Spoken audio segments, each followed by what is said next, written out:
A disagreement that lasted only moments, a knife drawn in seconds, and a teenage athlete dead before help could save him. What happened at a Texas high school track meet has become one of the most debated criminal cases in America. This is the case of Karmelo Anthony, and tonight we're separating fact from opinion. Welcome to A Veil of Crime, where history, mystery, and true crime collide. On April 2nd, 2025, students from multiple schools gathered at a stadium in Frisco, Texas for a district track meet. Among them were two 17-year-olds who had never met before: Karmelo Anthony, a student athlete from Centennial High School, and Austin Metcalf, a student athlete from Memorial High School. By the end of the morning, one of them would be dead. According to trial testimony and witness statements, the confrontation began under a team tent during rainy weather. Witnesses said Austin Metcalf approached Anthony and questioned why he was sitting beneath Memorial High School's tent. What happened next became the central issue of the case.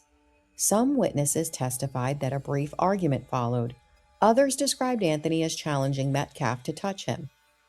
Testimony indicated the encounter lasted only a short time before physical contact occurred. Then everything escalated. Witnesses reported that Anthony produced a knife during the confrontation. Austin Metcalf was stabbed once in the chest. That wound pierced his heart. Students, coaches, and emergency responders rushed to help him. Despite those efforts, Austin died from his injuries. The entire incident unfolded in front of fellow athletes and spectators. A normal school sporting event had turned into a homicide scene.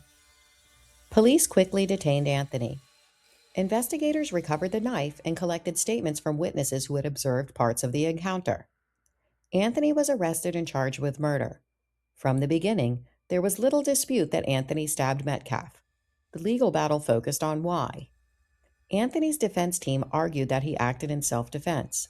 They claimed he feared for his safety during the confrontation and reacted to what he perceived as a threat. The prosecution disagreed. Prosecutors argued that the force used was not justified and the stabbing constituted murder. As the case moved toward trial, it attracted nationwide attention.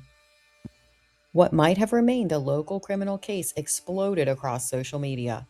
Supporters and critics on both sides debated the evidence before the trial even began. The case sparked arguments about self-defense laws, youth violence, race, media narratives, and the role of social media in criminal investigations. Fundraisers appeared, commenters weighed in, public opinions hardened, but in the courtroom, only evidence matters. In 2026, jurors heard testimony from witnesses, investigators, medical experts, and attorneys from both sides. The prosecution argued the stabbing was murder. The defense maintained that Anthony acted in self-defense.